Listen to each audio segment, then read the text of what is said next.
Our next story is about Hiroo Onoda, a Japanese soldier who remained in the jungle for almost 3 decades after World War II, obeying orders he had been given. Hiroo Onoda was born on March 19, 1922, in the remote village of Kamikawa in Wakayama Prefecture in Japan. This was when Japan was modernizing and consolidating its military power, which would shape the life of young Hiroo in deep ways.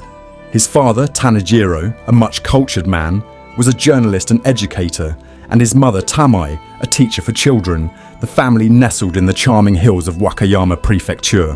When Hiroo was growing up, he had been raised in a family full of strict family conventions, where respect for elders and patriotism were the very core values. He was the middle of 5 children, a fact that helped instill a sense of responsibility toward his younger siblings and a competitive nature with his older brothers. From childhood, Hiroo had a zeal for martial arts. His fascination with kendo, the Japanese art of sword fighting, started when he was young. The training not only honed his muscles but developed the skills of perseverance, flashy discipline and planning. Mr. Heath's determination and pursuit of perfection was noted by his teachers, who said that he stood out among his classmates. Hiroo's character was shaped by life in the village. He learned the value of hard work and perseverance in the face of adversity by often assisting his parents with chores. He learned at an early age the value of hard work and meeting obligations. This childhood gave a firm basis to his unprecedented future commitment to duty. After finishing school in 1939, Onoda took a job with a private trading company and relocated to China. In this new land, he learned quickly, bringing home Chinese and English, which opened up the world for him.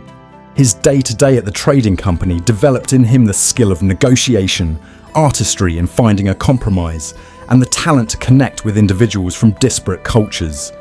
These skills would later turn out to be an important part of his military career, but Hiroo's tranquil home life ended suddenly in December 1942 when he was drafted into the army.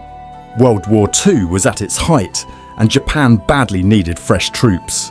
Onoda was then assigned to an elite military academy reputed for its austere discipline and rigorous training. It was a real school of life for the young man. At the academy, Onoda was schooled in tactics, reconnaissance, camouflage, and other techniques crucial to behind enemy lines operations. Cadets had to endure intense physical and psychological tests every single day, which imbued steel into their character. Here he understood that he would serve higher causes and learn to completely stifle his fears. Cambonis taught that a perfect reconnaissance soldier has to know not just how to survive, but how to affect the enemy while doing so and without being seen. It was his crash course on strategy and patience, qualities that were to serve him well in the years to come. By the time he finished his training in 1944, his combat skills and intellectual prep had been highly lauded by his superiors. Onoda was willing to undertake the most extreme missions that were needed to protect his homeland. For the front became not so much a duty, but rather the chance for him to prove his loyalty to his country and its people. Then, in December 1944, 3 years after he had been first signed up, and by now a senior sergeant, Onoda was given a special assignment that was to change the course of his life. He was deployed to the island of Lubang in the Philippines with orders to carry out guerrilla operations behind enemy lines. Enormous skill, fortitude and blind compliance with orders were needed for this job. The hard order from his commanders before he left contained a textbook mantra that accompanied him throughout life. Fight until the end with has to be, do not commit suicide, and just wait until someone comes for you. These words had left an imprint on the mind of Onoda, shaping his ethical compass for decades that followed. Onoda was well aware of his mission's stakes. He was aware that his tasks would be both arduous and dangerous. He was to do this completely surrounded by the enemy with no immediate support or supply. But he believed in his competence and his training and in doing his duty to his country. The detail was not merely an assignment. It tested his inner fortitude and loyalty to his military vows. The first thing that went wrong for Hiroo as he arrived on the island was that the Japanese defensive positions on Lubang were desperately weak and the morale of the men less than ideal. Onoda came up with a series of fortifications and more active preparations for the attack of possible enemy troops, but he was ignored by the command. This was his first disappointment, and it did not shake his resolve to follow orders. When American forces began landing on the island on Feb 28, 1945, the Japanese garrison could not put up serious resistance. The defensive lines broke, the survivors fell back. Now their mission morphed into survival and continuing the fight deep behind enemy lines as Onoda and 3 comrades fled to the mountains. It was the start of his nearly 3-decade battle in isolation. For Onoda, it was not just order execution, but a devotion to the values of his fatherland. On Lubang, Onoda soon saw that Japanese forces were not prepared for prolonged defense. His advice to fortify positions, erect warning systems, and amass food for long-term fighting didn't elicit much more than cool indifference from the leadership. It was the first sign at that moment that he could be forced to go it alone. When American forces invaded Lubang in 1945, they kicked off one of World War II's most unusual and dramatic episodes against the backdrop of the war's global denouement. The landing was part of a major Allied effort to liberate the Philippines from Japanese occupation. The American forces, overwhelming in numbers and outfitted with modern technology, quickly smashed through the defences of the Japanese garrison, which was already demoralised and worn down. They found a new home in the jungles of Lubang, thick and dangerous. Here was waged an undeclared war in which every sortie, every night on a watch, every scrap of food they could scrounge became a real test of endurance and loyalty to duty. Hiroo and his comrades worked with painstakingly devised tactics. They attacked supply depots, ambushed small enemy patrols, stole food and supplies, and carefully avoided direct combat. This approach enabled them to stay unnoticed and end their mission, though they were totally surrounded by hostiles. And slowly but surely, the war in its conventional sense came to an end. For Onoda and his squad, this reality had become unattainable. They still saw reports of Japan's surrender as enemy propaganda, part of an elaborate scheme to fool them. They had no way to communicate with their command, only serving to isolate them even more, but they still held firm to their orders, which had become a testament to their unyielding commitment to their nation. A long war no one could have imagined, especially Onoda, started in the relentless, unforgiving jungles. Along with his fellow fighters, they created an underground headquarters, camouflaged natural shelters and makeshift materials. So hidden that for years the enemy could not find it. They built storage for weapons, ammunition and minimal food stocks, and established a system of signals to warn of incoming foes. Every detail was figured out to help them survive these noxious environments. But the first days were the hardest. The jungle did not spare anyone. Almost permanently, it rained. Streams of water poured from the trees. The wild animals around roared and howled, and it was always necessary to keep vigilance because, at best, they could catch a cold. At worst, they would have malaria. Every day turned into a test. In search of food, they had to shoot monkeys, wild boars, or birds, and eat edible roots and fruits collected throughout the day. Sometimes American soldiers who left groceries during their retreat helped. However, the risk of detection was too high, and they did it with witchcraft over death. Lack of medical care aggravated any case. Any wound became inflamed and any fever became deadly. Thus, every day turned into a struggle for life. They will follow the enemy's movements, study the patrol's rotation schedule, and avoid making unnecessary sounds. Each trip became a short operation, which ultimately led to the fact that for several years they have become real shadows who did not get used to the enemy. But every day they knew that soon the Japanese would return and it would be a victory. But the years passed and no one appeared. It was a test of faith and disillusionment. They found leaflets of Japanese surrender, but they threw them out, considering it a provocation of the enemies. The same leaflets were written in detail about post-war Japan and of the metamorphosis that occurred there. But for someone who lived with that Japan, it looked like a beautiful fairy tale. How could the empire capitulate? The sound of every plane or gunshot was interpreted as the start of a counter-offensive. They would keep watch for hours at a time, hoping to spot Japanese bombers. They constructed theories about why they weren't being rescued, telling themselves that the war was still being fought and that their sacrifice had significance. But hope eventually faded as the years dragged on. To keep up morale, they applied an austere daily regimen, which included reconnaissance, food foraging, gear preparation and patrolling their sector. A break from that routine could leave someone undone. Onoda repeatedly impressed on his comrades the order he had received before deployment: never doubt the mission and wait. This command served as their ethical underpinning and kept alive their spirits even when hope appeared to be gone. Onoda and his unit lived off fruits, hunted wild animals and collected rainwater while hiding in the jungle. They carried out sabotage raids, struck supply depots and fought Filipino soldiers. Even once the war deemed officially over, Onoda and his comrades refused to surrender, believing reports of Japan's surrender to be enemy propaganda. They found leaflets and newspapers, but that was all dismissed as enemy chicanery. Sometimes they came across radios or overheard conversations from the nearby villagers, but they didn't really have any idea of the actual conditions in world. By 1950, the unit that had started out with 4 men had begun to decline precipitously. One of his comrades, tired of constant hardships, surrendered to Filipino authorities in 1950. To Onoda, who considered surrender to be a betrayal of duty and order, this was indeed a bitter blow. He attempted to assure what was left of his comrades that some meaning still existed in their mission, yet the morale of the team grew dim. Kinshichi Kozuka, his fellow soldier, was killed in a skirmish with local villagers while trying to burn rice stocks in May 1954. It only multiplied the tension and distance, with the other members having to work even more underground. His last comrade, Yuichi Akatsu, fell in October 1972, leaving Onoda completely alone. The physical struggle of losing all of his comrades, a psychological punishment alone, which he countered with discipline and a fierce sense of obedience to orders. Onoda waged his war alone, trying to keep order in his new life. He constructed new encampments, moved supplies around and fixed his arms, maintaining their readiness for battle.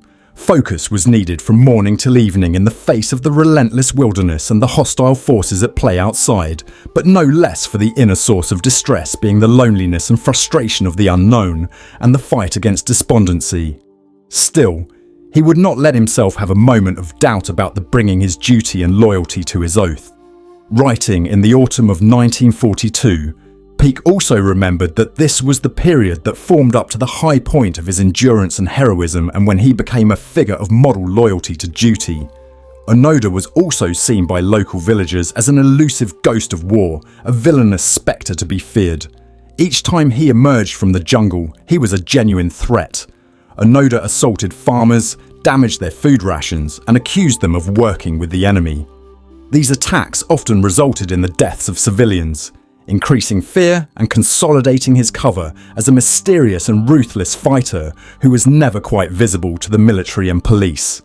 The Philippine government made multiple attempts to reach Onoda, dispatching specially trained teams to the island. Missions involving Japanese representatives were arranged, and letters from relatives and friends and official documents declaring Japan's surrender were dropped from aircraft. But Onoda considered all these efforts just another enemy trick. To him, they merely proved that the enemy was desperate to undermine his faith in those orders. Meanwhile, the legend of the Japanese soldier fighting on in the jungle spread throughout the region. Locals recounted tales of his elusiveness, which inspired equal parts fear and marvel. His determination attracted attention and at times conflict with local authorities who considered him a significant threat to public order. Onoda's image became almost mythical, epitomizing a strange and stubborn war that defied all efforts at termination. That changed in February 1974 when a Japanese student named Norio Suzuki went looking for Onoda. Suzuki was a very brave and resolute man with a unique sense of business purpose. He decided to search for the lost soldier, wanted to spot a wild panther in the wild, and aimed to meet indigenous tribes. Equipped only with enthusiasm and fluency in Japanese, he flew to Lubang prepared to confront the enigma of the soldier who wouldn't surrender. Suzuki finally found Onoda in the jungle after an exhaustive search. He informed him that the war had been over long since, that Japan had surrendered and that all of his comrades had gone home. But for Onoda, the student's words were meaningless. He could surrender only if his commanding officer ordered him to do so directly. That proved to be a headache for Suzuki. He went back to Japan and reached out to Onoda's former commander, Major Yoshimi Taniguchi, who had long since retired and was then a bookseller. Taniguchi consented to assist and flew to Lubang to confront his former subordinate face to face.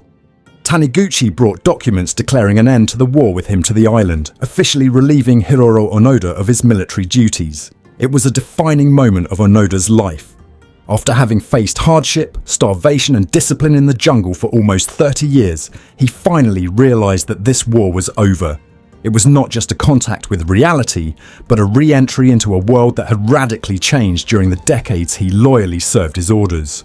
Hiroo Onoda came out of the jungle on March 9, 1974, ending one of the war's most incredible and longest-running sagas. He wore a tattered uniform, though its lines still held a ghost of military sharpness, and his rifle worked as good as new, integrous to his oath, loyal to his discipline. This was a shocking moment to the world. During the 29 years he spent in the jungle, the world had changed beyond recognition. But Onoda continued to live by his mission, his orders and his devotion to his country. Onoda's surrender to the Philippine authorities was an emotional moment. His rifle and ammunition were lying on the table there, and the knife that his mother had given him before he left for the front. In many eyes, this deed was not merely capitulation, but a testament to the human spirit and human will. In recognition of this unique situation, the government of the Philippines offered Onoda amnesty for every action he took during his years of guerrilla warfare.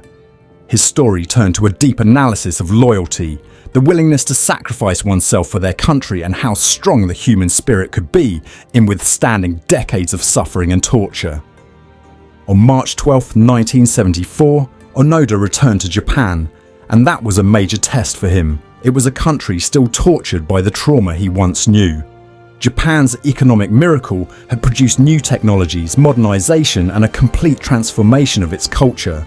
Onoda was out of place in this new world, where honor in the military, samurai values, and even patriotism had been forgotten by the younger generation.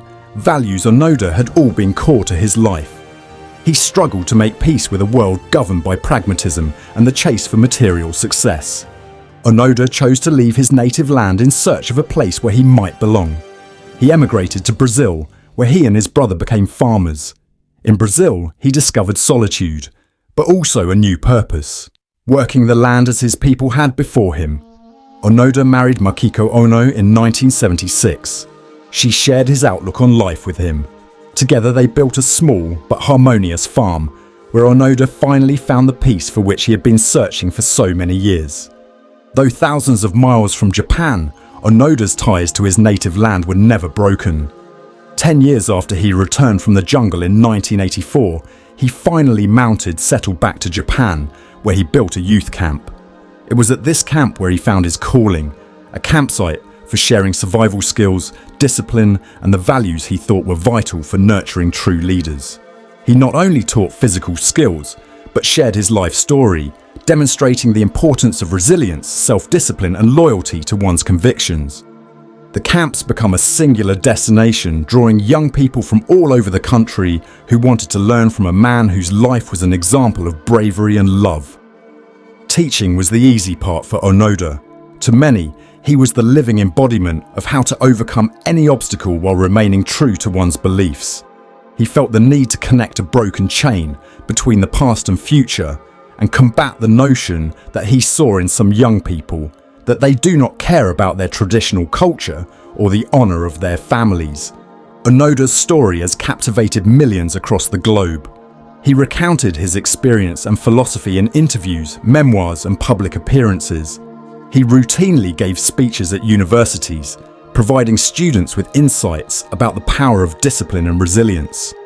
His writings became widely popular in Japan and were translated into multiple languages, including English, enabling people across the globe to know the story of his remarkable experience.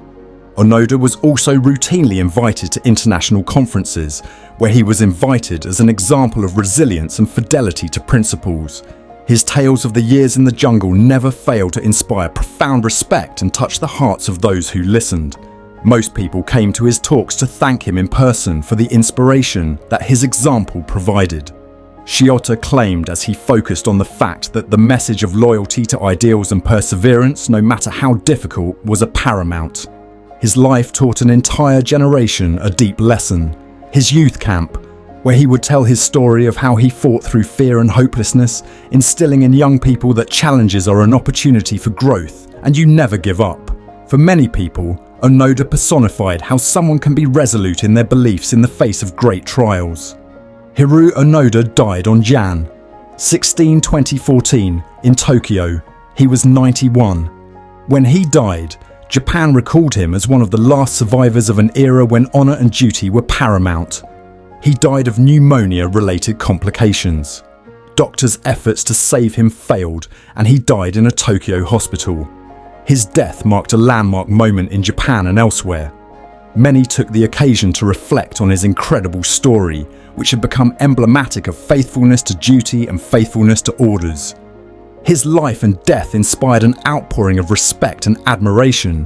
Whatever challenges and difficulty he faced, he was a man of conviction, and his life stories made him a set of legend.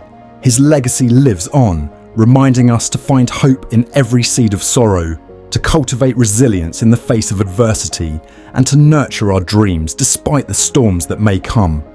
His death drew thousands of visitors to pay their respects to a man whose resilience set an example for several generations. Did you have a good time watching our video on the story of Hiroo Onoda?